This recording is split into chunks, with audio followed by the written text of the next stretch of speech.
살아계신 하나님, 부활의 주님, 오늘 우리가 부활주일에 모였습니다.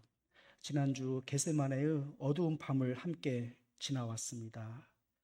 잔이 옮겨지던 그날 밤, 땀이 핏방울처럼 떨어졌던 그 밤에 예수님은 그 긴긴 밤, 어두운 밤, 무거운 밤을 지나서 십자가를 지셨습니다. 그러나 그날이 지나고 또 지나서 오늘은 부활절입니다. 그 무덤은 비어 있었고 돌은 옮겨졌습니다. 그 예수님이 살아나셨습니다. 오늘 이 자리에 여전히 우리의 주어진 삶의 잔이 무거워 힘들어하신 분들이 계십니다. 기도해도 전혀 달라지지 않는 상황 속에 계신 분들도 계십니다. 하나님이 정말 내 편이신가 흔들리는 분들도 계십니다. 기도가 응답되지 않아 하나님을 의심하는 분들도 계십니다. 주님, 오늘 주님께서는 그 모든 것을 탓하시지 않고 받아주신다고 약속하셨으니 하나님께로 방향을 바꿀 수 있는 자리로 우리를 인도하시고 우리의 무거운 자리를 부활의 자리로 열어주옵소서. 그 사랑하는 아들을 내어주신 그 크신 사랑이 이 자리에 전해지게 하옵소서. 설교자의 입술이 아니라 하나님의 음성으로 듣게 하여 주옵소서. 예수 그리스도 이름으로 기도드립니다. 아멘. 네, 지난주와 이번 주는 이제 시리즈 설교라고 했죠. 이제 제목은 질문은 같습니다. 기도해도 아무것도 달라지지 않을 때 하나님은 정말 내 편이시라는 것을 어떻게 알 수 있을까요? 인 겁니다. 그 예수님께서 우리 인생의 가장 큰 모본이세요. 그러니까 우리가 어떻게 해야 될 것인가를 생각해 보면은 어떻게 하냐면은 예수님은 어떻게 하실 것인가를 생각하면 우리가 어떻게 될 건가를 알 수 있다는 거죠. 그러니까 예수님처럼 생각하고 예수님은 어떻게 하셨는가를 생각하고 행동하는 거예요. 이제 그런 맥락으로 생각할 때 현재 우리의 문제에 어떤 우리가 이 문제를 어떻게 통찰하고 바라볼 것인가라고 하는 시각이 이제 열리실 것 같습니다. 오늘 그 예수님의 그 십자가에 돌아가시기 전 겟세마네 이야기를 이제 지난주에 했는데 오늘은 그 이어서 이제 부활의 날로 이제 이어서 말씀을 드릴게요.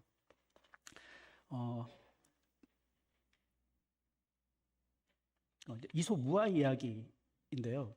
그 이제 바람과 태양이 내기를 했어요. 지나가는 한 이제 행인이 있는데 그 행인의 그 외투를 벗기자는 거예요. 외투를 벗기자. 그러니까 바람이 이야기를 하는 거예요. 야, 이건 내가 자신 있다. 어떻게 해요? 바람을 세게 불어가지고 옷을 벗겨버리면 되는 거예요. 그죠? 그러니까 바람이 내가 한번 해볼게 해가지고 바람을 쫙 불었는데 그럼 어떻게 해요? 바람이 불어오니까 옷을 벗어요? 더 잠궈요? 옷을 잠근 거예요. 옷을 계속 잠궈요. 근데 이 그 바람이 아무리 불어도 계속 더 잠그고 이걸 열 생각을 안 하니까 나중에 힘 빠져가지고 포기한 거예요. 우리가 저기 풍선 한 100개 부르면 힘 빠지잖아요. 그러니까 바람도 불다가 힘이 쭉 빠져버리는 거예요. 그러니까 이제 그 태양이 나타나서 내가 한번 해볼게. 근데 태양은 뭐 하냐? 태양은 힘들게 해, 안 해요? 예, 그냥 따뜻하게 비춰주는 거예요. 그러니까 이 사람이 자기 옷을 스스로 벗었어요. 그죠? 억지로 벗은 것이 아니라 자발적으로 벗었어요. 예. 누가 이겼어요? 하나님이 이기는 거예요. 그죠? 여러분, 우리 가운데 어떤 고난과 고통과 어려움이 있을 수 있어요. 예, 당장 눈앞에 해결되지 않은 문제점들이 오랫동안 장시간 있을 수 있어요. 그 문제에 대해서 기쁨과 평안을 어떻게 얻을 수 있을까요? 바람의 방법은 뭐고 태양의 방법은 뭘까요? 예, 바람의 방법은 결국 끝장을 보는 거잖아요. 예, 끝장을 본다. 예. 근데 이 사람은 끝까지 버티고 인내하는 힘도 있어요. 그죠? 물론 그것을 끝나는 사람도 있지만 근데 하나님의 방법은 뭐냐면은 바로 이 태양입니다. 하나님께서 지금 우리에게 주시는 은혜를 쭉 누리면은 그 은혜가 커지면 커질수록 어느 순간 내가 갖고 있던 이 무게의 짐, 이 외투를, 이 고난의 외투를 스스로 벗어버리게 되는 거예요. 근데 고난의 외투를 벗었다고 해서 고난이 없어진 거 아니에요. 고난이 있는데 불구하고 내가 이제 내 마음에 기쁨과 평안이 찾아오면서 내 문제가 나도 모르게 해결이 되고 문제가 작아지고 좁아져가지고 그 문제가 어느 순간에는 아무것도 아닌 것처럼 되는데 내가 알지 못한 사이에 그 문제가 해결되어 있는 걸 알 수가 있어요. 예. 그러니까 이런 부분에 대해서 이 세상 사람들은 뭐라고 그래요? 있을 때 생각을 바꿔, 관점을 바꿔 이렇게 이야기하는 경우도 있고요. 이 또한 지나가리라. 들어보셨죠? 이 또한 지나가리라. 여러분, 취업이 이 또한 지나가면 해결돼요? 지금 아파 죽겠는데 이 또한 지나가리라. 아파 죽겠는데 가만히 있으면 해결돼요? 어떻게 해요? 아프면? 빨리 병원 가야죠. 취업이 안 돼요. 그러면 이 또한 지나가리라 하면 돼요? 뭐 해야 돼요? 공부해야죠. 그렇죠?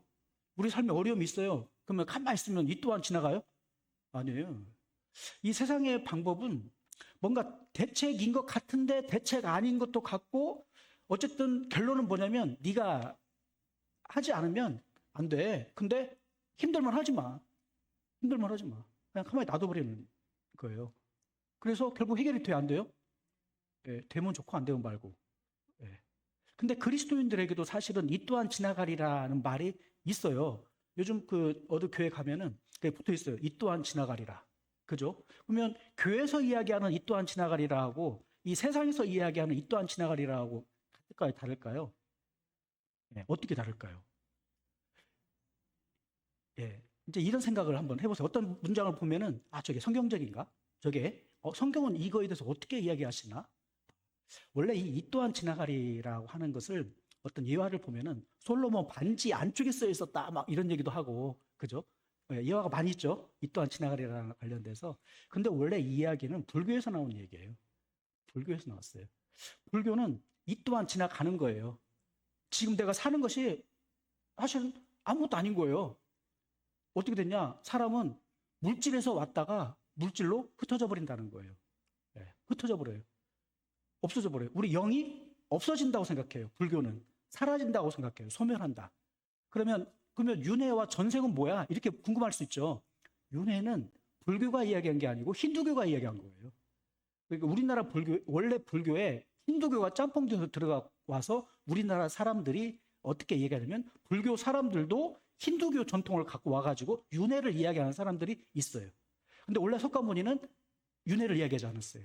원래 석가모니는. 그래서 불교 안에 힌두교가 섞여 있는 거예요. 윤회는. 그죠?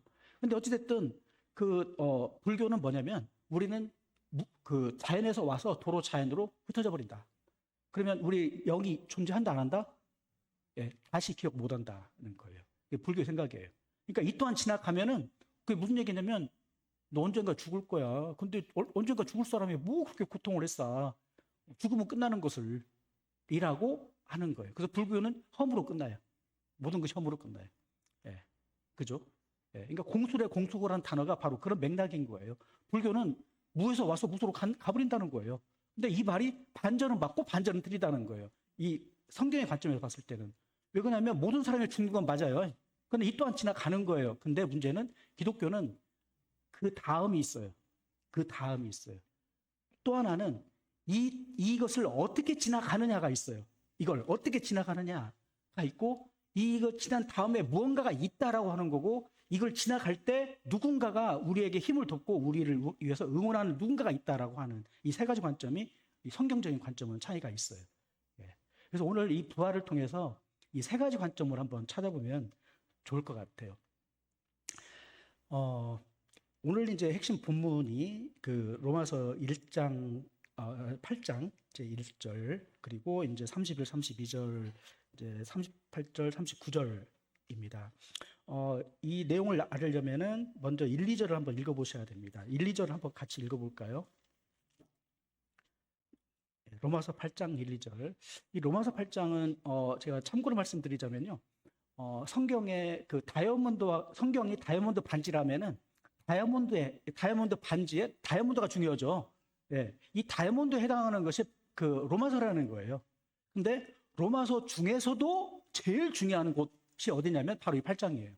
이 8장을 위해서 로마서 전체가 쓰였다고 봐도 과언이 아니다는 거고, 8장이 성경 전체를 포괄하고 했다고 해도 과언이 아니다. 이 얘기를 하는 겁니다.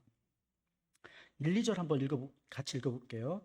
그러므로 이제 그리스도 예수 안에 있는 자에게는 결코 정죄함이 없나니, 이는 그리스도 예수 안에 있는 생명의 성령의 법이 죄와 사망의 법에서 너를 해방하였음이라. 아멘. 네. 이제 그리스도 예수 안에 있는 자에게는 정죄함이 없다. 이렇게 얘기했는데요. 그리스도 예수 안에 있다. 이 말이 뭔 말이냐 하면은요. 그리스도 예수 안에 있다는 말은 이게 약간 이제 이거 공부예요. 예수님 안에.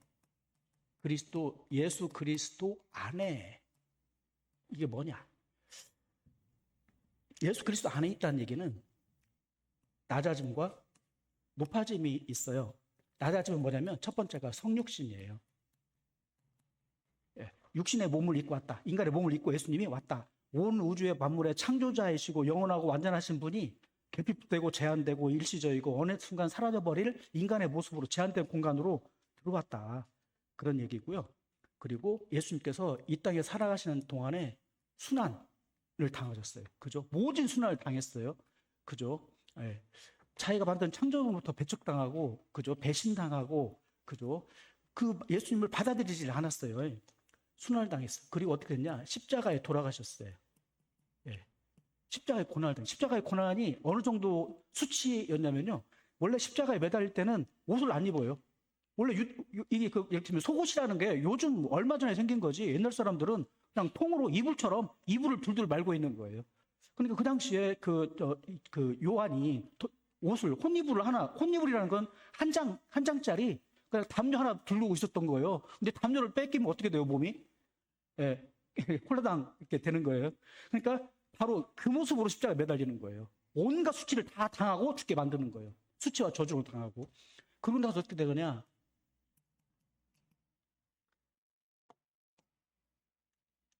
장사되심이에요. 장사됨이라고 하는 건요, 무덤에 묻혔다는 거예요. 예. 무덤에 2박 3일간 묻혀 있었어요. 예. 금요일 밤, 토요일 밤을 묻혀 있었어요. 예. 근데 이 무덤이 어떻게 돼 있냐? 유대인의 무덤은요, 그 1.5톤에서 2톤 정도 되는 돌로 막아놨어요. 예. 우리나라 무덤은 어떻게 해요? 가서 파면 돼요. 한두 사람이 가서 한 사람만 돼도 돼요. 한 사람 돼도 파면 돼요, 이렇게. 그죠? 그러면 이거 무덤 관을 끄집어낼 수가 있어요. 근데 유대인의 무덤은 1.5톤에서 2톤이에요. 그러니까 어떻게 되냐면은 장정 20명 이상이 붙어야 돼요. 이상이 붙어서 이 돌을 옮겨야 돼요. 이 돌을 굴려야 돼. 이걸 가로막고 있기 때문에. 예. 그 무덤에 이걸 예수님을 넣어놓은 거예요. 그러니까 이게 열기가 쉬워요, 어려워요? 어려워요. 20명이 움직이면 이미 로마 경비대가 17명이 진치고 있었어요. 예. 엄청난 사륙전이 벌어져야 되는 거예요. 예. 자, 근데 돌아가시고 끝나는 게 아니고 뭐였냐? 부활을 하신 거예요. 부활. 다시 살아나셨어요. 예. 주일날, 일요일날 새벽에 다시 살아났어요. 이 무덤을 이 돌을 굴리고 나서 일어나서 밖으로 나오신 거예요. 자, 그리고 나서 어떻게 됐냐? 승천을 하시고, 예. 승천하시고 하나님 우편에 좌정을 했어요. 하나님 우편에 좌정하셨다. 이 얘기는 뭐냐면요. 통치자가 되셨다는 거예요. 통치자가 되셨다. 근데 뭘로 통치하냐? 사랑으로. 은혜로 통치하는 거예요. 사랑은 하나님께서 주시는 값없는 사랑이고요. 은혜는 선택된 자에게 주시는 사랑이에요. 선물이에요. 은혜는 선물. 은혜는 다른 말로 선물이에요. 선물은 주는 사람 입장에 있는 거잖아요. 선물을 받은 사람은 주는 사람이 왜 줬는지 몰라요. 예, 예쁘니까 줬어요. 그 사람이 주고 싶어서 준 거예요. 그러니까 내가 하나님을 믿게 됐는데 이 자리에 와 있는데 내가 왜 와 있냐? 이것을 하나님이 나를 인도해서 와 있는 거예요.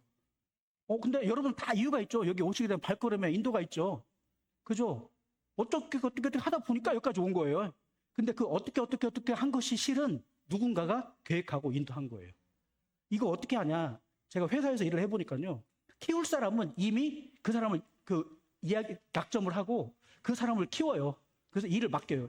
다음 일을. 어려운 일들을 쭉 맡겨가지고 이 사람이 나중에 큰 일을 할 수 있도록 그 사람을 여러 가지 일을 다 맡을 수 있도록 해준단 말이에요. 근데 새로운 일을 할 때마다 쉬워요, 어려워요? 어려워요. 그러니까 여러분 회사에서요. 자꾸 이렇게 돌리는 사람은 두 종류예요. 일을 못하니까 돌리는 사람 있고요. 키우려고 돌리는 사람들이 있어요. 그러면 이게 힘든 거예요. 근데 똑같이 힘든데 일을 못해서 나간 사람들은 갈 때마다 불평불만해요. 갈 때마다 18, 18, 18 막 계속 수학을 좋아해요. 수학. 근데 잘하는 사람은 그 일을 할 때마다 더 도전 의식이 있고 새롭게 계속 도전하고 계속 성장을 해요. 예. 그러니까 근데 본인은 알아요, 몰라요? 몰라요. 왜 나를 이렇게 힘든데 보내지? 라고 생각하는데 본인이 모르는 사이에 성장하고 있는 거예요. 아마 예수님도 마찬가지예요. 힘들고 어려움이 있을 때 어떤 사람은 그걸로 주저하는 사람이 있고 어떤 사람은 그걸로 성공하는 사람이 있어요. 이게 뭐냐? 선택자들에게 하나님이 주시는 훈련이에요.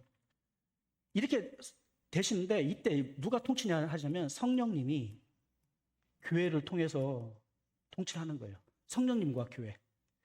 근데 하나님은 교회 밖에서도 일을 하고 계세요. 교회 안에서도 성령님을 통해서, 교회 밖에서도 성령을 통해서 통치하는데 이 사랑으로 통치를 해요. 힘과 주먹으로 통치하는 것이 아니라 사랑으로 통치를 해요. 그러니까 사랑을 준다는 거예요. 은혜를 주고. 그리고 나서 뭐 하냐? 나중에 재림. 그리고 심판. 재림은 왜 하냐? 심판을 위해서 재림을 해요. 심판하면은 여기 어떤 일이냐면 구원받고 상 받는 사람이 있고 지옥에 가는 사람도 있어요. 멸망받고 지옥에 가는 사람이 있어요. 여기서 이 구원은 이 심판의 날에 이루어지는 거예요. 이 심판은 다른 말로 재판이에요, 재판. 재판 정해서 유죄, 무죄가 판단돼요. 무죄, 유죄. 판단해요. 우리 로마서 8장 1절에서 그런즉 누가 정죄하리요? 이렇게 얘기했잖아요. 누가 정죄하리요? 이 말은 유죄라는 뜻이에요. 재판장이 유죄, 그리고 형벌은 지옥.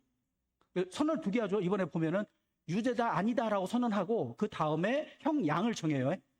죄가 있냐 없냐 정하고 그 다음에 형 양을 정하는데 유죄 판단하고 그 다음에 이건 지옥이에요. 근데 우리는 예수님 안에서 무죄다 하는 거예요. 무죄 선언을 한다는 거예요. 왜? 예수님이 우리에게 이미 끝냈어요. 죄를 끝내놨어요. 그러니까 재판장이 아빠라면 아빠가 이 얘기를 해준 거예요. 야, 저기 호진아 또는 야 누구야 뭐 이렇게 하면서 너는 무죄야. 왜 그러냐면 네 죄값을 예수님이 갚아놨어. 그러니까 너는 끝났어. 근데 재판장에서 선언을 해야 돼요. 무죄 선언을 다시 한번 해야 돼요. 공식적인 선언을. 그죠? 이건 공식적인 선언이에요. 이건 예수님께서 우리를 위해서 해주신 일을 우리가 이미 해주신 일을 지금 받아들이는 거예요. 지금 수용하는 거예요. 수용하는 것이고 이날 마지막 심판이에요. 그래서 구원은 뭐냐면요. 구원 받을 거에 대한 확신이에요. 구원 받을 거에 대한 신뢰예요. 나를 구원해 주실 거에 대한 신뢰. 이 미래에 나를 구원해 주실 것에 대한 신뢰. 근데 이 성경이 쓰여질 당시에 로마의 상황은 뭐냐면은 이 신뢰가 순교의 문제가 걸려 있었어요. 순교의 문제가. 그러니까 예수님을 주인이라고 하면은 유죄라고 해서 죽는 거예요. 근데 사도 바울은 그걸 뒤집는 거예요. 네가 죽더라도 하나님께서는 너를 무죄라고 하고 다시 부활시킬 것이다 라고 이야기를 하는 거예요. 사도 바울은 이 얘기를 하고 있는 거예요. 그래서 우리가 이제 복음이다 그리스도 아니다 이렇게 이야기를 하잖아요. 그러면 이 7가지를 같이 이야기를 해야 이게 풀버전, 우리가 이제 풀버전 이야기해요. 쇼츠 보면은 1분짜리 쇼츠가 있지만 풀버전이 있죠. 이게 풀버전이에요. 쇼츠는 뭐냐? 요렇게 설명하는 경우도 있고요. 요렇게 설명하는 경우도 있어요.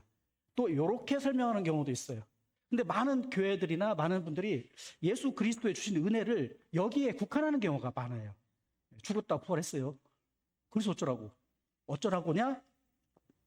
통치자이신 그분이 나중에 심판하러 오신다까지가 복음이에요. 여기까지가 복음이에요. 그러니까 우리가 고난 당해도 이 고난 당하는 것이 축복이 되는 거예요. 고난 당했을 때 어떤 일이 일어나냐? 여기에서 무죄 선언할 뿐만 아니라 칭찬이 있어요. 그리고 상급이 있어요. 이 상급은 하나님 나라에 들어가는 것이 상급이에요. 그리고 여기에서 잘하였다 하늘에서 칭찬하는 잔치에 참여하는 거예요. 그래서 우리 그리스도인들의 마지막 소망은 잘하였다 충성된 종아 라는 칭찬을 받는 거. 이게 복음이에요. 너무 어렵죠. 어떤 분이 그러더라고요. 욕심이 많다고. 이런 성도님들에게 이런 어려운 걸 이야기하려면 어떻게 되냐고. 근데 어려워요? 쉬워요? 어, 근데 좋아요, 안 좋아요? 예, 어려운데 좋죠. 예, 이게 복음이에요. 그래서 우리가 이게 우리 모든 삶에 적용이 되는데요. 우리는 낮아져야 비로소 높아진다. 죽어야 비로소 부활이 있다. 그래서 우리는 거듭나잖아요. 그럼 그때부터는 하나님 우리를 어떻게 인도하냐면요. 낮춰요. 계속 낮춰요. 낮춰서 어디까지 낮으냐? 죽음까지 낮춰요. 그런데 죽고 나면 그때부터 다시 높여요. 그래서 어떤 신학 교수님이 그 얘기를 하는 거예요. 하나님은 우리를 낮춘다. 그런데 끝난 줄 알았더니 높이더라. 이렇게 하는 거예요. 예. 그러니까 이렇게 낮아지는 사람만 다시 일어날 수 있다는 거예요. 예. 근데 일어나려고 높아지려고 하잖아요. 하나님이 낮추고 그러는데. 예. 예. 예. 그죠? 높아지려고 하면 낮춰주고, 낮아지면 높아지고. 예. 이게 예수님의 방식이고, 하나님께서 우리를 인도하시는 방식. 그러니까 낮아질 때 좋아요, 안 좋아요? 하나님이 나를 높이려고 지금 낮추는구나. 이렇게 생각하시면 딱 맞아요. 예. 아, 일이 안 된다? 더 잘 되게 하려는 거구나. 자, 그렇습니다. 그래서 아들을 아끼지 않으신 그분이 우리 편이시기에 그 어떤 것도 그 사랑에서 우리를 끊을 수 없느니라. 입니다. 예수님 부활을 예수님 부활과 관련 동영상을 잠깐 한번 같이 보시겠습니다. 예수님 부활을 어떻게 믿을 수 있을까요? 성경은 적어도 7가지 부활의 증거들을 기록하고 있습니다. 첫 번째 증거는 적어도 500명 이상의 부활의 증인들입니다. 사도 바울이 살아있을 때 예수님의 부활을 목격했던 증인들 500여 명 중에 대부분이 살아있었습니다. 만약 바울이 거짓말을 했다면 고린도전서가 성경으로 남지 못했을 것이고 바울 자신도 거짓말쟁이가 되었을 것입니다. 그리고 바울은 예수님을 위해 기꺼이 순교하지 않았을 것입니다. 두 번째 증거는 예수님의 부활을 증언하던 11 제자들의 순교입니다. 예수님의 제자들은 예수님이 십자가에 못 박히기 위해 잡히시던 날 밤에 모두 도망가 버렸습니다. 그러나 이들이 다시 예수님의 제자로서 대부분 순교의 제물이 되도록 헌신한 것은 부활하신 그리스도를 만났기 때문입니다. 어떤 사람이 거짓을 위해서 죽을 수 있겠습니까? 제자들은 예수님의 부활을 확실히 목격했기 때문에 부활을 증언하다가 대부분 순교하였습니다. 세 번째 증거는 예수님 자신의 부활에 대한 예언의 성취입니다. 예수님은 적어도 3번 제자들에게 자신이 인류의 죄를 위해서 죽고 사흘 만에 다시 살아날 것을 예언하셨습니다. 구약성경도 예수님의 부활에 대해서 이미 예언하고 있습니다. 예수님이 다시 살아난 것은 우연히 일어난 일이 아니라 성경과 예수 그리스도 자신께서 예언하신 대로 다시 살아나신 것입니다. 네 번째 증거는 빈 무덤입니다. 빌라도는 예수께서 부활하신다는 말을 들었기 때문에 예수님의 시신을 묻은 무덤을 군인들을 보내 지키도록 했습니다. 그런데 예수님이 부활하시자 하늘에서 천사가 내려와서 무덤의 돌문을 열었고 군인들은 혼비백산하고 도망쳤습니다. 무덤을 일찍 방문했던 여인들과 제자들은 예수님이 부활하시고 무덤에 계시지 않은 사실을 확인했습니다. 마가복음 16장 9절에 따르면 그날 막달라 마리아는 부활하신 예수님을 최초로 목격했습니다. 그 이후 여러 차례 제자들에게 부활하신 예수님은 나타나셨습니다. 다섯 번째 증거는 제자들의 변화된 삶입니다. 예수님이 잡히시던 날 밤 베드로는 예수님을 모른다고 3번씩 부인했습니다. 그러나 그는 부활하신 그리스도를 목격하고 오순절에 성령이 임하시자 완전히 새로운 사람으로 변화되었습니다. 죽음을 초월하여 그리스도의 부활을 증언하는 사람이 되었습니다. 다른 제자들도 마찬가지입니다. 제자들이 변화된 결정적인 요인은 예수님이 부활 승천하신 후에 성령을 보내주시겠다는 약속이 이루어졌기 때문입니다. 사도행전 2장 1절에서 4절에 보면 오순절에 성령님이 오신 사실을 기록하고 있는데 성령은 제자들의 삶을 완전히 바꾸어 놓았습니다. 여섯 번째 증거는 구약의 3대 절기가 예수님의 죽음과 부활, 교회 시대, 재림의 때를 예표하고 있다는 것입니다. 유월절은 예수 그리스도의 대속적 죽음을 통한 구원을 예표하는 절기입니다. 어린 양의 죽음과 피를 통해 이스라엘 백성이 살아났듯이 예수 그리스도의 죽음과 그의 보혈을 통해 믿는 자는 영적으로 살아나게 되었습니다. 6월절 이후 첫 안식일 다음 날, 보리 첫 수확을 드리는 날이었습니다. 보리 첫 수확을 드리는 날은 그리스도께서 부활의 첫 열매로 다시 살아나신 날을 예표합니다. 예수님은 6월절에 돌아가셨고 안식일 다음 날 다시 살아나셨습니다. 이스라엘 3대 절기는 필연적으로 그리스도의 죽음과 부활과 교회 시대, 주님의 재림의 때를 예표하고 있습니다. 하나님은 우연히 이런 절기를 만드신 것이 아니라 하나님의 경륜 가운데 부활의 첫 열매가 되시는 그리스도의 부활과 교회 시대, 재림의 때를 바라보시며 정하신 것입니다. 신학적으로 이를 모형론이라고 합니다. 7번째 증거는 지금은 안식일이 아니라 주일을 성일로 지킨다는 사실입니다. 유대인들은 오랫동안 안식일, 토요일을 쉬는 날로 지켰습니다. 안식일 준수는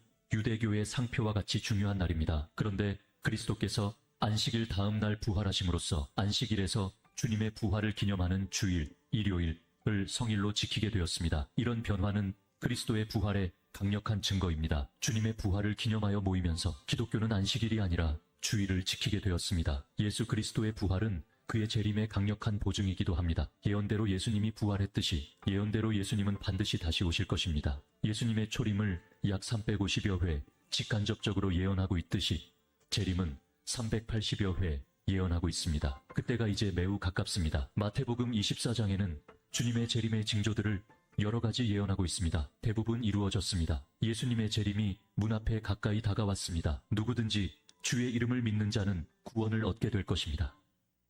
네. 여기 이제 마지막 부분에 재림을 이야기했는데 이 부분은 나중에 별도로 제가 좀 말씀을 드리겠습니다. 근데 그때가 지금이냐? 그거에 대해서는 좀 생각해 볼 필요가 있고요. 이 재림의 시기는 2000년 동안이었습니다. 2000년간 종말입니다. 예수님이 부활하고 승천하신 그때부터 재림은 예고되어 있는 겁니다. 그러니까 언제 오셔도 무관한데 지금 이제 이란과 유대인 전쟁을 하고 있잖아요. 예, 그 전쟁의 관점이 있으니까 요즘 더 이제 이슈가 되는 것 같습니다. 나중에 따로 제가 말씀을 좀 드리겠습니다. 사도 바울은 이 복음에 대해서 어떻게 이야기를 하냐면요. 고린도전서 1장 15절에서 1장 15절, 죄송합니다. 15장 1절에서 8절에서 복음에 대해서 이야기를 합니다. 뭐라고 하냐? 형제들아, 내가 너희에게 전한 복음을 너희에게 알게 하노니입니다. 한번 궁금하신 분은 찾아서 읽어보시면 제가 여기 화면을 안 띄웠습니다. 로마서 15장 1절에서 8절. 복음을 알게 하노니 이는 너희가 받은 것이요 또 그 가운데 선 것이다. 섰다는 얘기는 확실히 믿어졌다는 뜻입니다. 2절에 보면은 너희가 만일 내가 전한 그 말을 굳게 지키고 헛되이 믿지 아니하였으면 그로 말미암아 구원을 받으리라. 내가 받은 것을 먼저 너희에게 전하였노니 이는 성경대로 그리스도께서 우리 죄를 위하여 죽으시고 장사되신 바 되셨다가 사흘 만에 성경대로 사흘 만에 다시 살아나사이고요. 그런데 이때 이제 이 다음에 있었던 일입니다. 부활 이후에 어떤 일이 있었냐? 이때 누구에게 나타났냐면은 베드로에게 나타났어요. 이걸 게바라고 하는데 이게 고린도 전서가 고린도라고 하는 이방 지역을 향해서 써졌어요. 지금 이 고린도 전서는 지금 그리스 땅에 있어요, 여기가. 그런데 게바라고 써는 건 뭐냐면요. 얘는 이 게바는 아람어예요, 아람어. 예. 베드로는 이름이 3개예요. 시몬. 예. 이게 히브리어예요. 히브리어로 시몬이고 게바가 아람어고 베드로는 헬라어 이름입니다. 이름이 3개가 있어요. 게바에게 보이시고 뒤에 12제자에게 나타났다. 12제자, 왜 12제자지? 한 명 죽었잖아요. 한 명 죽었는데 왜 12제자라고 했을까요? 이게 이제 보는 관점이 있는데 마띠아를 뽑아서 이럴 수도 있다라고 볼 수 있지만 이거는 구약성경의 완성의 측면에서 이야기를 했다라고 생각을 합니다. 이걸 이제 마띠아 이게 2개의 의미가 같이 있는 거죠. 세 번째는 뭐냐면은 누구에게 나타났냐면은 500명에게 나타났어요. 500명 나타났다. 그리고 근데 그 중에 대다수가 지금 살아있대요. 이 성경을 쓸 당시에 살아있다. 고린도전서를 쓸 때가 AD 45년에서 50년경 이렇게 통상 보니까 예수님이 부활하셨을 때가 AD 30년이에요. 예. 그러니까 여기 30살 되시는 형제 자매님들이 50살이 됐을 때 증거가 등이 될 수 있을까요, 없을까요? 있었죠. 그리고 예수님 때 예수님을 따라다니는 사람들의 상당수가 젊은 사람들이었어요. 예, 젊은 사람, 예수님 자체가 젊었고, 그죠? 그러니까 예수님 또래가 있었는데 그분이 중심으로 해서 이제 이스라엘 일이 있었고 그 사람들 상당수가 살아있을 동안에 고린도전서를 썼어요. 당시에 그 헬라 문화에는요, 이 증거가 굉장히 중요한 시대였어요. 증거와 증인. 이것이 지금 우리가 이 법적 이런 그 재판할 때도 그 물증과 심증 또는 사람의 증인이 있어야 되잖아요. 예. 이 셋이 있어야 진짜예요. 근데 그것이 이 로마 시대에 정립이 된 거예요, 원래. 그래서 성경에 많은 복음서들이 있었고 많은 서신서가 있었는데 싹 없어지고 딱 28개만 남은 이유가 입증된 것만 살아남은 거예요. 그러니까 입증됐다는 얘기는 뭐냐면 이 500명이 살아있을 때 고린도전서가 쓰여졌고 고린도전서를 야 예수의 부활 본 사람 누구야? 그러면은 나도 다 봤는데 나도 예수님 부활 봤어. 돌아가신 예수님 봤다는 사람이 500명이나 살아있었다는 거예요. 물론 이제 일부 돌아가신 분도 있지만 그 다음에 야고보가 있어요. 여기서 이야기하는 야고보는요 예수님의 친동생 야고보예요. 예, 예수님의 그 제자들 중에 야고보가 아니고 왜 그러냐면 예수님의 동생 야고보는 자기가 형이었잖아요. 육신의 형이었어요. 근데 육신의 형이었는데 그게 하나님이라고 하니 안 믿어졌단 말이에요. 근데 부활하고 나서야 믿어졌어요. 나중에 이 예수님의 동생 야고보가 사도행전 15장에 보면은 예루살렘 총회의 좌장으로 딱 있어요. 거기에 그 모든 것을 결정하는 입장에 딱 있어요. 자기 혼자 결정한 건 아니지만 이제 그런 입장이 돼 있더라. 그리고 맨 마지막에 바울이 봤어요. 바울. 이 바울은 뭐냐면은 헬라식 이름이 바울이고요. 히브리어 히브리어 이름은 사울이에요. 사울. 예, 이 히브리어가. 예. 그래서 그 바울이라고 하는 사울 이렇게 이제 그 이야기를 한 거예요. 왜 그냥 왜 바울이라고 썼냐? 선교를 이방 선교를 하려고 하잖아요. 예. 이방 선교를 하려고 하니까 이방식 이름을 썼던 거예요. 어떤 사람은 이제 사울이 바울이 됐다, 높은 자가 낮은 자가 됐다 이렇게 얘기하는 분도 있어요. 그렇게 볼 수도 있어요. 그러나 이제 이런 것이다라고 하는 겁니다. 그랬을 때 이 바울의 이 로마서 기록은요, 자기가 예수님의 부활하신 것을 보고 나서 쓴 거예요. 부활하신 예수님을 보니까 아 이렇구나라는 걸 알게 된 거예요. 그래서 예수님이 우리를 정죄하지 않는다, 하나님이 우리를 정죄하지 않는다라는 말은 무슨 얘기냐면은 예수님이 가신 길처럼 우리도 이 힘들고 어려운 이 고난이 있지만 이 길이 우리를 죽음으로 이끄는 것 같지만 우리는 그 죽음을 통해서 부활할 것이다. 이렇게 얘기를 선언을 하는 거예요. 부활할 것이다. 예. 그래서 하나님께서 현재 우리의 문제가 해결될지를 어떻게 아느냐? 그죠? 이 문제가 우리의 문제가 커요? 그들의 문제가 더 컸을까요? 예. 우리 그 문제 크죠. 그분들은 잘 모르잖아요. 근데 그분들은 자기들 문제가 더 컸다고 했겠죠. 왜 그러냐면 눈앞에 걸려 있었어요. 당신 주인이 누굽니까? 당신의 큐리오스가 누굽니까? 이게 물어보는데 당신의 큐리오스는 로마 황제 한 사람이에요. 로마 황제를 큐리오스라고 해야지 딴 사람을 큐리오스라고 하면 그때는 바로 이단이에요. 이단. 이제 그건 반역죄예요. 반역죄. 바로 죽는 거예요. 예. 현실적 문제가 딱 다가와 있었던 거예요. 그죠? 현실적 문제가 다가와 있는데 재산이고 이게 뭔 필요가 있어요. 지금 내가 죽게 생겼는데. 그죠? 근데 지금 사도 바울은 뒤에 가면은 수없이 많은 죽음의 위험에 노출되어 있었고 이미 로마 성도들이 그 상황에 있었어요. 네로 황제가 불질러 가지고 그에 대한 그 피해자를 그리스도인으로 지목하고 그리스도인으로 죽이려고 했던 거예요. 그래서 근데 그것이 뭐냐? 네 주인이 누구냐라고 물어봐 가지고 네 주인이 예수라고 하면 니들이 불질렀구만 이렇게 하려고 했던 거예요. 그 당시에. 그래서 그럴 때 이제 누가 우리를 고발하겠느냐 이렇게 얘기를 하는 거예요. 우리가 볼 때 그래요. 우리를 이 직장에 가면 우리의 상사가 있어요. 직장 상사가 높아요? 하나님이 더 높아요? 하나님이 더 높아요. 직장 상사가 더 어렵게 하잖아요. 그죠? 여러분, 취업이 어려워요. 근데 가만히 생각해보세요. 이 취업을 누가 결정해요? 그 회사가 결정해요? 하나님이 결정해요? 하나님이 결정해요. 우리 어려움이 있어요. 우리 이제 어려움이 있어. 고통받고 내 몸이 아파요. 내 몸이 아픈데 내가 여기서 죽을까 살까를 병원 의사가 결정해요? 하나님이 결정해요? 하나님이 결정해요. 내가 어떤 일을 하고 이걸 만들려고 막 그냥 머리를 쓰고 있어요. 잘 안 돼 미치겠어요. 근데 이거 되고 안 되고를 내가 결정해요? 그 거래처가 결정해요? 아니면 하나님이 결정해요? 하나님이 결정해요. 그거 생각하면은 지금 나한테 있는 문제가 작아져 버리는 거예요. 왜 그래요? 하나님은 어떤 분이에요? 온 우주와 천지 만물을 창조하신 그분이래요. 우리 밖에 모이는 이 하늘을 창조한 분이래요. 이 수없이 많은 생명체를 창조하신 그분. 그분이 우리 모든 인간의 역사를 주관하시고 내 모든 사람의 생로병사, 길흉화복을 주관하시는 그분이 누구예요? 우리 아빠. 아빠. 그러니까 로마서에서 이 얘기를 하잖아요. 예. 그리스도의 영이 있으면 하나님을 아빠, 아버지라고 부르짖는다고. 하나님을 아빠라고 이야기하는데 하나님 아빠, 내 문제 해결 안 돼서 죽겠어요. 그럼 하나님이 뭐라고 그래? 네가 알아서 해. 그렇게 할 것 같아요? 걱정 마. 걱정 마라. 네 문제는 네가 그걸 해결하지 않아도 내가 이미 다 준비해놨어. 예. 제가 어떤 예전 직장에 그분이 그런 거예요. 딸은 공부를 잘해요. 그래갖고 서울대병원 간호사로 갔어요. 공부 엄청 잘했겠죠. 근데 둘째 아들은 임신했을 때 엄마가 아팠어요. 아기가 날 때부터 조금 어눌하게 태어났어요. 공부학원 탐을 쌌어요. 얘는 살아남은 것 자체가 귀중했어요. 그러니까 공부란 말을 아예 안 했어요. 예. 얘는 공부란 말을 안 했어요. 그러면 얘는 이제 어떻게 해요? 이제 원래부터 이제 어눌하게 태어났으니까 공부 안 될 거잖아요. 그죠?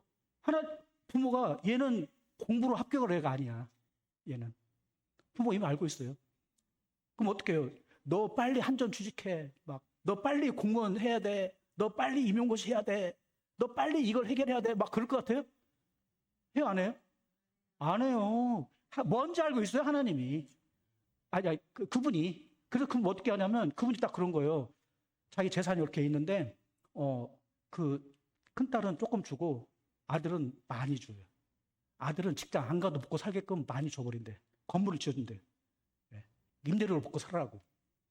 일 안 해도 되게. 그 돈을 맞게 해줘버리는 거예요. 네.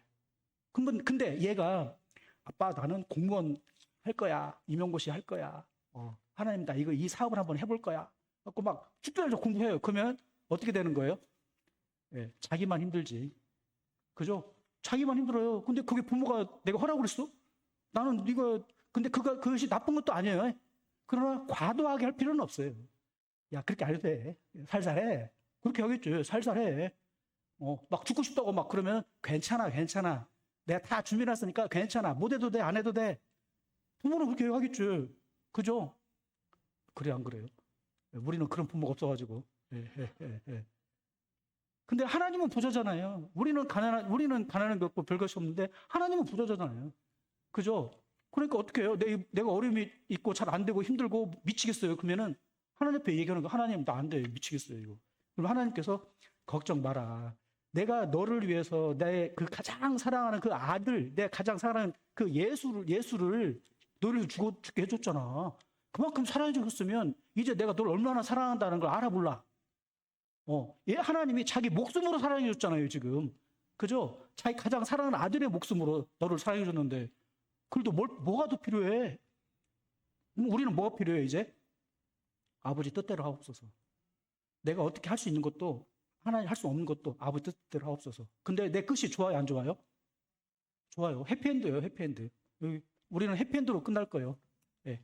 칭찬으로 끝날 거예요. 그러면 우리는 해피엔드가 뭐냐? 해피엔드로 가는데 칭찬받으려면 뭐냐면요. 아버지가 시킨 대로 하는 거예요. 그죠? 5달란트 받은 사람, 2달란트 받은 사람, 1달란트 받은 사람이 받은 만큼 하면 돼요, 그냥. 근데 그 책망받은 사람, 칭찬받은 사람의 차이가 뭐였냐면요. 칭찬받은 사람은 그냥 한 거예요. 그냥 했어요, 그냥. 다른 이견이 없어요. 근데 책망받은 사람은 어떻게 했냐면 그때부터 생각을 해요. 내가 이걸 어떻게 하지 하다가 이거 사업하다 망치면 혼날 것 같아. 그러니까는 수건에 딱 싸둔 거예요. 근데 사업을 한 사람은 내 주인은 요거 중요한 게 아니야. 돈이 중요한 게 아니고 이분은 어떻게 했느냐가 중요한 거예요. 내가 순종했냐 안 했냐가 중요한 거예요. 그러니까 즉시 나가서 일을 해요. 헬라어 원문에 보면은 칭찬받는 사람은 즉각 나가서 해요. 그냥. 잘 되고 못 되고 누구한테 걸려있다? 하나님께 걸려있다.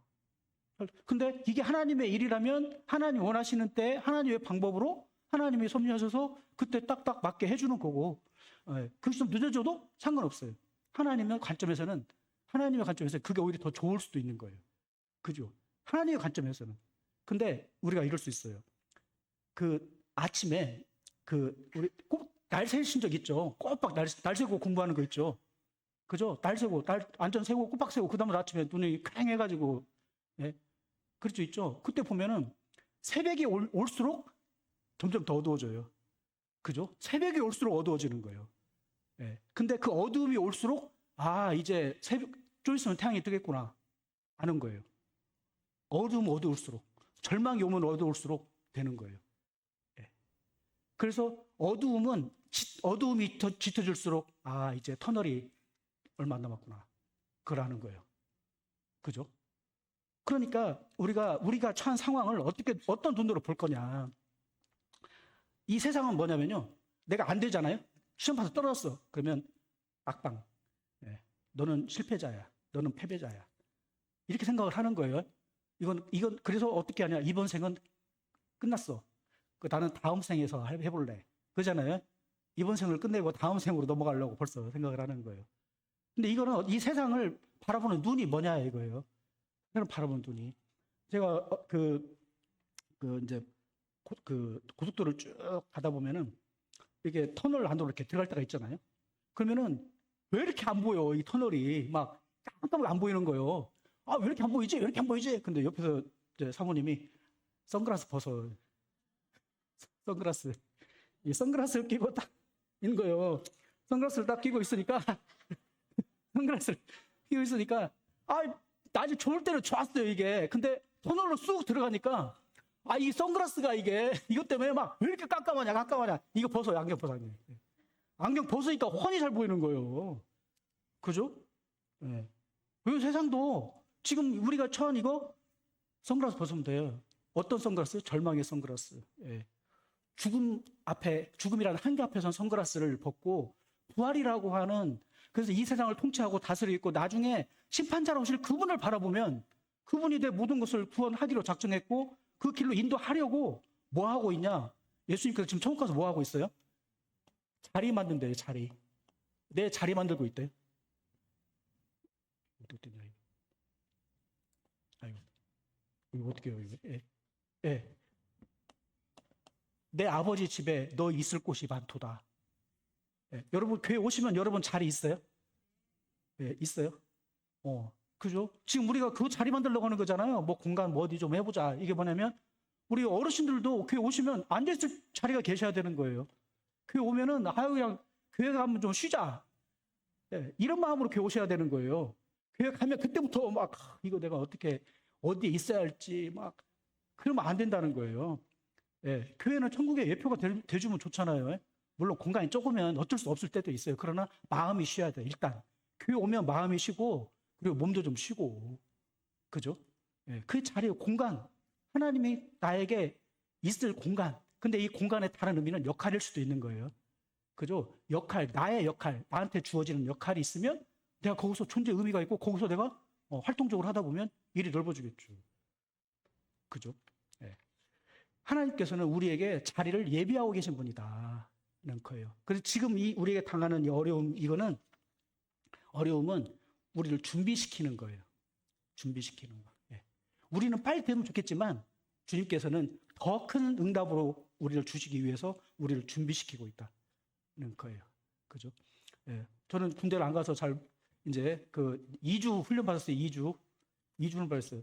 그죠? 근데 특전사일수록 더 어려운 임무일수록 더 고생이 많죠. 그죠? 예. 그죠? 그러니까 하나님께서 교회 일도, 하나님의 일도 유난히 힘들고 어렵게 하는 사람은 이유가 있는 거예요. 예. 하나님이 그분 쓰려고 하는 거예요. 그분 쓰려고 그래. 그러니까 저는 고난 당하는 분 보면은 하나님 저분 사랑하시네. 저분 쓰려고 하시네. 쓴다. 그러면 그 뒤에 보상이 뭐예요? 예, 상급이 있어요. 예. 나를 쓸 때는 하나님께서 너에게 상급 주려고 일을 시키는 거예요. 일 시키려고 그래요. 그죠? 우리 어떤 그 집사님이 그러잖아요. 월급 주려고 일을 시킨다고. 예. 일 시키려고, 일 시켰으니까 월급 주는 게 아니라 월급 주려고 일을 시키는 거예요. 그런 경우 있죠? 하나님도 우리에게 그런 거예요. 하나님도 우리에게 무언가 더 좋은, 내가 생각지 못하는 그런 걸 주시려고 지금 현재 우리에게 no 또는 wait 이렇게 얘기하신다. 이런 거예요. 예. 아시겠죠? 네, 그렇습니다. 그래서 쭉 오늘 들은 얘기들을 쭉 제가 했고, 세 번째가 뭐냐면 제가 첫 번째가 하나님께서 나를 위해서 십자가에 아들을 돌아가시게 하신 거. 두 번째가 부활하게 하신 거예요. 근데 이 부활하신 예수님이 지금 뭐 하고 계실까요? 예, 바로 계신 그분이 지금 어디에 계시냐면 하나님 우편에 계세요. 하나님 우편에서 지금 뭐 하고 계시느냐? 예? 일하고 계세요. 아유, 훌륭하십니다. 자, 성경에 바울은 뭐라고 했는가 한번 보시게요. 자, 34절 말씀 한번 보시게요. 34절. 한번 같이 읽죠. 시작. 누가 정죄하리요? 같이 한번 읽게요. 로마서 8장 34절 한번 같이 읽어보게요.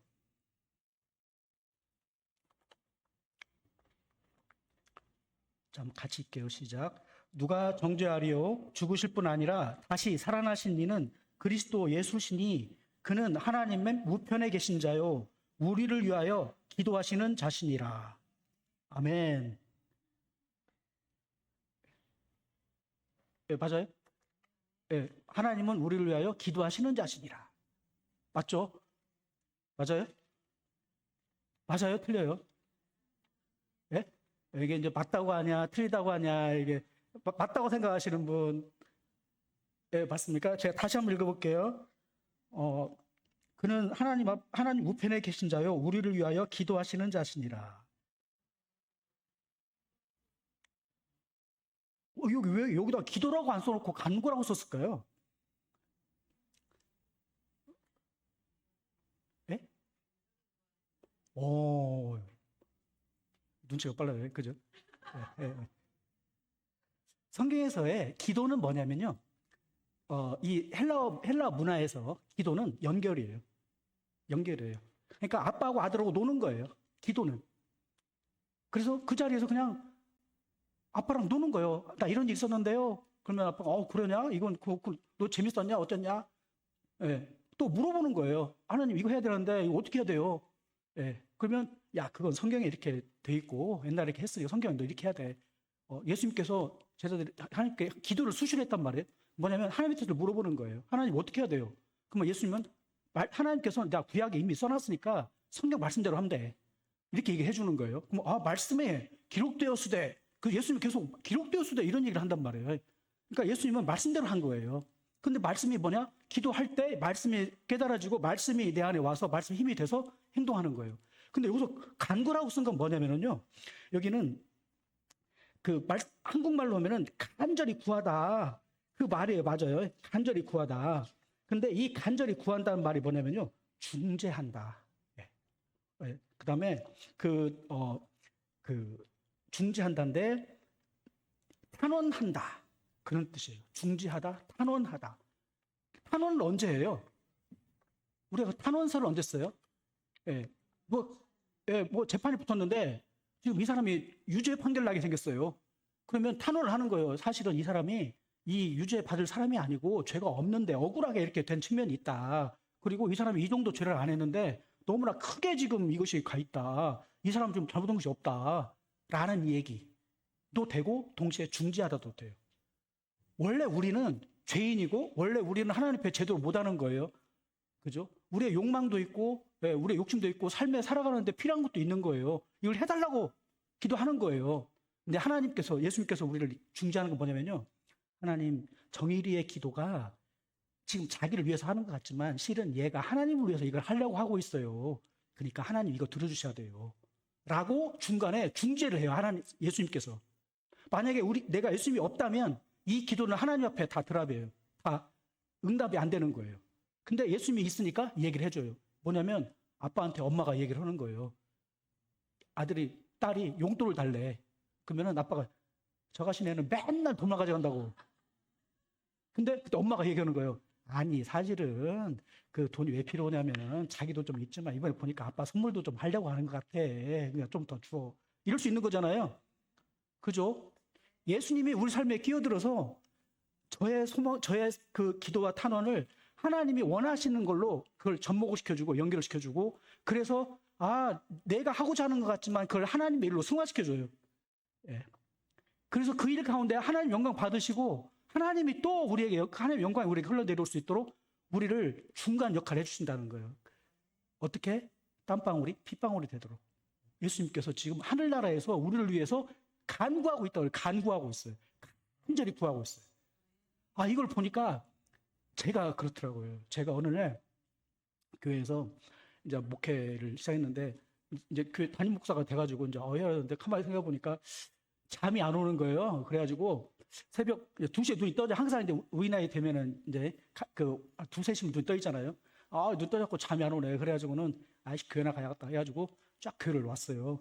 딱 왔는데, 그러다가 이제 몇 번 왔는데, 아주 좀 궁금한 거예요. 다른 교회들은 새벽기도 하나? 해가지고 이제 한 4시, 5시 맞춰가지고 빙빙 돌았어요. 어떻게 하는가 했더니 새벽기 하는 교회가 별로 없더라고요. 그래서 아, 그런가 했는데, 어느 순간 딱 감기 몸살이 딱 왔어요. 감기 몸살이 딱 왔는데 이게 안 낫는 거예요. 병원을 2개 옮겨봤어요. 여기도 가보고 안 돼서 좀 더 큰 병원을 가봤어요. 그래도 안 되는 거예요. 근데 막 그 살이 쭉쭉 빠져요, 막. 그래서 이거 이상하다. 제가 라면을 좋아하니까 막 라면 3개를 먹고 잔 거예요. 그러면 그 다음날 살이 안 빠져야 되잖아요. 그죠? 몸이 부어 있어야 되잖아요. 근데 라면 3개를 먹는데도 500kg가 딱 빠지는 거예요. 딱딱딱딱 빠져요. 500g이. 그래서 73kg에서 71.5 막 뚝뚝뚝 빠져버리니까 이게 한 일주일 가도 몸살이 안 났고 몸이 계속 빠지고, 그러니까는 대장병으로 갔어요. 대장병으로 갔더니 거기서 바로 피검사를 하더라고요. 그전 병원에서는 이상한데요. 피검사 한번 해봅시다. 그리고 피검사하면 일주일 걸린대, 거기는. 왜 이렇게 많이 걸리는 거. 그래서 에이, 그러면 그 사이에 대장병원 간다고 해갖고 가서 했더니 갑상선 항진증. 예, 딱 그분이 그런 거예요. 이거 항진증 걸리면 500g씩 빠지는 거래요. 매일. 그리고 제가 65kg까지 빠졌어요. 쭉 빠졌어요. 예, 쭉 빠졌다가 그때 하나님 새벽기도 좀 해보려고 그랬더니, 그래서 제가 그만 뭔 소리 들었냐면은, 야 정일아, 그 교회는 네 교회가 아니라 내 교회야. 네가 그렇게 새벽기도 안 해도 돼. 걱정 마. 너 내가 시키는 일만 잘해. 아, 그 마음이 딱 드는 거예요. 그러니까 제가 목자예요, 양이에요? 저도 양이에요. 저도 양이에요. 많은 목사님들이 착각하기를 자기가 목자인 줄 안다. 목자인 줄 알아요. 자기가 뭘 해야 될 줄 알아요. 근데 실은 자기도 양이에요. 그러면 자기는 목사로서, 목회자로서의 양은 뭐냐면 본을 보이는 거예요. 본을 보이는 건 뭐냐면 먼저 앞서가는 거예요. 목자가 갈 때 맨 먼저 따라가는 양이 되어주는 거예요. 예, 그렇죠. 쭉 따라가면은, 그러면 뒤에 있는 양들이 저 사람이 왜 저기가 있지? 그러면은 저리 가자는 건가? 그러면 그쪽으로 이렇게 따라가는 거예요. 쫄쫄쫄쫄 따라가는 거예요. 예. 이렇게 가면서 이야기하겠죠. 아이고, 이리 오라고 하겠죠. 그러면 그쪽으로 가는 거예요. 저는 어디로 가냐? 예수님이 계신 곳으로 가는 거예요. 예, 여기에 하나님 오세요가 아니라 지금 주님 계신 곳이 어디예요? 그쪽으로 우리가 갈게요. 그쪽으로 제가 갈게요. 예. 그러면 저는 가고, 그거에 대해서 이제 성도님들이 왜 그리 가? 왜 빨리 가? 좀 천천히 좀 가. 이럴 수도 있죠. 너무 멀어. 예. 그러면은 그래요. 그럼 천천히. 예. 그러니까 브레이크를 밟아줘야죠. 사모님하고 장로님들이 브레이크를 밟아줘요. 예. 그러면 근데 방향은 그리 가야 되는 거예요. 근데 언제 어떻게 갈 거냐? 그건 같이 협의해서 교제해서 살살살살 가는 거예요. 그러니까 어떤 분은 모르고 따라가죠. 예. 근데 모르고 따라가는데 제대로 가요, 못 가요? 예. 리더가 제대로 가면 다 제대로 가게 돼 있는 거예요. 예. 근데 저는 주님이 어디 있는가를 보고 그리 가려고 노력한다. 항상 언제나는 아니지만, 근데 그걸 왜 어떻게 하냐? 주님의 간구와 저는 약해요. 건강도 능력도 뭔 것도 약해. 사실은 설교 어렵게 하는 것도 능력이에요. 예. 쉬운 얘기를 왜 이렇게 어렵게 해요? 예, 그죠? 예, 많이 배운 게 뚱병이에요. 많이 배운 게 병이에요. 쉬운 얘기를 너무 어렵게 해요. 예, 그렇죠? 예. 그것도 자기 착각. 예, 그죠? 근데 어쨌든 여러분들은 어려운 얘기를 쉽게 알아들으시면 돼요. 예, 쉽게 알아듣고, 저런 얘기구나. 이렇게. 그래서 성도님들이 목사님을 기도하잖아요. 오늘 설교를 좀 잘해야 될 텐데. 예, 기도해 주잖아요. 그 기도를 성령님께서 지금 하고 계신 거예요. 정일이 얘가 오늘 설교 안 망쳐야 될 텐데. 좀 망치더라도 내가 망쳐요? 근데 성령님께서 함께 하셔서, 그 말은 이 말이니까. 성령님께서 역사하셔서 마음을 변화시키시고, 성령님께서 여기까지 하셔서 역사하셔서 서로 불쌍히 여기시고, 끝나고 나가면 힘을 받고, 우리에게 부활의 능력을 주신 그분이 지금 세상을 통치하고 계시고, 나중에 재판장으로 다시 임하실 때 그분이 지금 나에게 주신 이 사명을 이루게 하시고, 그걸로 하나님도 영광받고 우리도 영광받게 하실 것이다. 이 소망을 갖자 이럴 겁니다. 자, 그래서 이제 세 가지 정리를 하면은 하나님께서는 그 가장 사랑하는 아들을 아끼지 않고 내어 주셨다. 이게 가장 큰 사랑이다. 하나님이 그 예수님을 나를 위해 돌아가시게 하셨구나. 이게 요한복음 3장 그 16절 말씀이잖아요. 하나님이 정의리를 이처럼 사랑하사 독생자를 주셨으니 이는 정의리가 멸망치 않고 영생을 얻게 하게 합니다. 네, 영생을 얻게 합니다. 내가 죽을 때는 아무것도 안 갖고 다 놓고 가는데 천국 가는 것만큼 좋은 상급이 어디 있어요? 이 세상에 잘했던 못했던 다 언젠가 놓고 갈 거잖아요. 예, 그걸 주신다니까 이미 우리는 성공자예요. 두 번째는 예수님도 이 고난의 창을 통과했을 때 그때는 노라고 하나님께서 답변하신 것 같았는데 알고 보니까 더 큰 부활로 부활의 능력으로 나타났단 말이에요. 그러니까 이 고난이 영원토록 되는 게 아니라 이 고난을 통해서 하나님께서 우리에게 더 큰 응답으로 주실 것이다. 내가 생각지 못한 응답을 주시려고 하나님께서 조금 제칠 수도 있다. 세 번째는 나는 잠자고 쉬고 놀 때도 주님께서는 지금도 그 피가 땀이 되도록 간절히 우리를 위해서 중재하고 계시고 우리를 위해서 탄원하고 계시고 우리를 돕는 분이다. 우리의 약함을 예수님의 강구로 채우고 주고 계신 분이다. 라고 하는 이 세 가지를 생각을 하면 좋겠습니다. 그래서 로마서 8장 38절 39절을 같이 한번 읽어볼게요. 이게 결론입니다.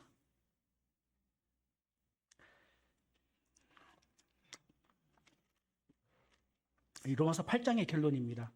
이 로마서 8장의 결론이 성경 전체의 결론이기도 합니다. 한번 같이 읽죠. 시작. 내가 확신하노니 사망이나 생명이나 천사들이나 권세자들이나 현재일이나 장래일이나 능력이나 높음이나 깊음이나 다른 어떤 피조물이라도 우리를 우리 주 그리스도 예수 안에 있는 하나님의 사랑에서 끊을 수 없느니라. 끊을 수 없다. 우리의 외부에서 오는 것도 끊을 수 없지만 우리 내부에서 올라오는 것도 끊을 수 없다. 없다. 그래서 하나님의 사랑에서 아무것도 우리를 끊을 수 없다. 이렇게 선언하고 그리고 옆에 있는 성도님들에게도 나는 내가 이렇게 사는데 하나님 나를 사랑할지 모르겠어. 아니요. 하나님이 사랑하셨어요. 이미. 사랑하셨어요. 그 사랑 안으로 들어오기만 하면 돼요. 받아들이기만 하면 돼요. 그렇습니다. 오늘 이렇게 부활절을 맞이하여 말씀을 나눴는데요. 부활하신 주님을 한번 생각해보고 묵상해보고 부활하신 주님이 지금 나와 함께 있다. 이것을 생각하며 축복을 누리는 귀한 시간 되면 좋겠습니다. 네, 우리 나를 사랑하시는 사랑하신 하나님을 찬양 같이 드리겠습니다. 네.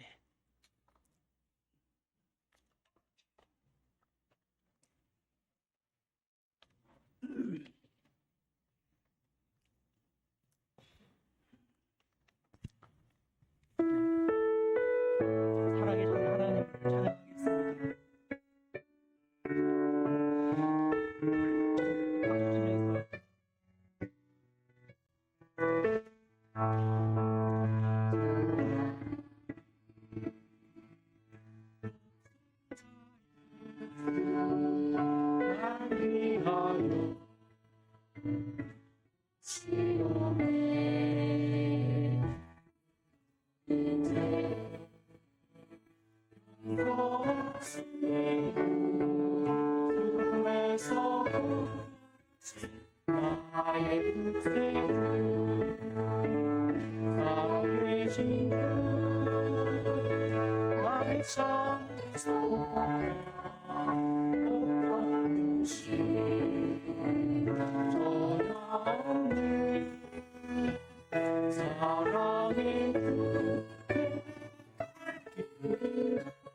찬양하겠습니다.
아멘. 네, 오늘 이 부활을 찬양하며 함께 기도드리겠습니다. 잠깐 눈을 함께 감아주시면 좋겠습니다. 지난주 겟세마네 밤에 함께 있었고 또 오늘은 빈무덤 앞 부활의 자리에 우리는 함께 서 있습니다. 노 웨이트처럼 보이는 그 시간에 하나님께서는 더 큰 오케이, 더 큰 응답으로 준비하고 계십니다. 지금 우리 마음에 어떤 상황이 떠오를까요? 여전히 아니요 또는 더 기다려라 라고 느껴지는 것이 있습니까? 아니면 아직도 내가 주인인 자리에 내가 서 있습니까? 우리 지금 1분간 주님 앞에 기도를 드리겠습니다. 나의 잔을 내려놓고 선한 목자이신 예수님을 내 인생의 주인으로 모시는 그 결단의 시간 되게 하여 주옵소서. 내 뜻대로 마시고 아버지 뜻대로 해주소서라는 기도를 드리겠습니다. 1분간 같이 하겠습니다.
살아계신 아버지 하나님, 자기의 가장 사랑하시는 그 아들을 아끼지 아니하시고 우리를 위하여 내어주신 아버지, 오늘 부활주일에 감사와 찬양과 고백을 올려드립니다.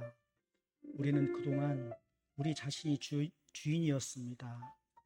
하나님께서 응답하지 않는 것을 안 된다라고 생각하며 하나님을 의심했습니다. 그 불신의 자리에서 내려오겠습니다. 선한 목자이신 예수님, 우리를 가장 좋은 곳으로 인도하시는 그 예수님을 우리 인생의 주인으로 모시기를 원합니다. 하나님께서 더 이상 너를 탓하시지 않는다 하셨으니 그 말씀을 붙듭니다. 하나님이 우리를 이제 죄 없다. 이제 너는 내 아들이다 하셨으니 그 사랑을 붙듭니다. 여전히 우리의 고난의 잔이 무겁고 우리 앞에 놓인 어려움들이 크신 분들에게 하나님의 생명의 부활의 빛을 비춰 주옵소서. 더 큰 응답을 준비하고 계신 하나님을 신뢰하며 찬양하게 하옵소서. 오늘 이 시간 주님의 그 응답을 만나는 귀한 은혜를 더하여 주옵소서. 아무것도 우리를 끊을 수 없다는 그 선언으로 우리 인생을 지켜주시고 영원한 하늘나라에서 하나님이 잘하였다 충성된 종아라는 칭찬을 받는 우리 온골지적의 공동체 성도 각각이 되게 인도하여 주옵소서. 지금도 우리를 위해 간구하시는 우리 주 예수 그리스도 이름으로 기도드립니다. 찬양 같이 드리겠습니다.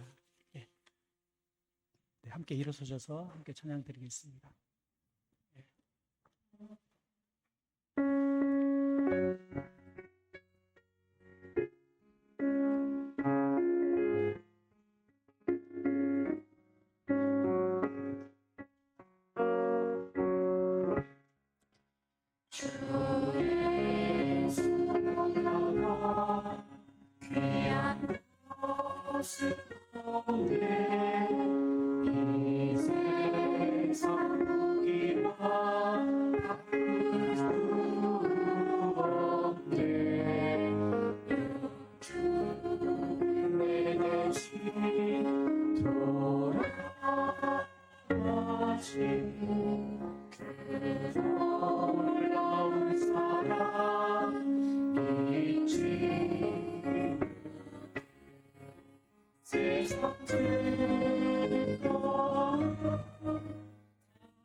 이제는 자기의 가장 사랑하시는 단 하나뿐인 외아들을 아끼지 아니하시고 우리를 위해 내어주신 하나님의 사랑과 겟세마네의 그 고난의 잔을 통과하시고 부활하시고 복받을 자격이 없는 저와 우리를 선택하여 주신 예수 그리스도의 무한하신 은혜와 지금도 우리 안에서 함께 간구하시고 함께 동역하시고 함께 일하고 계시는 성령님의 임재와 동행하심이 온골 제자교회 모든 성도의 가정과 사업, 직장, 학업, 취업 준비, 배우자를 위한 기도와 만남들 위해 이제와 영원토록 함께 하시기를 우리 주님 예수 그리스도 이름으로 간절히 축원합니다.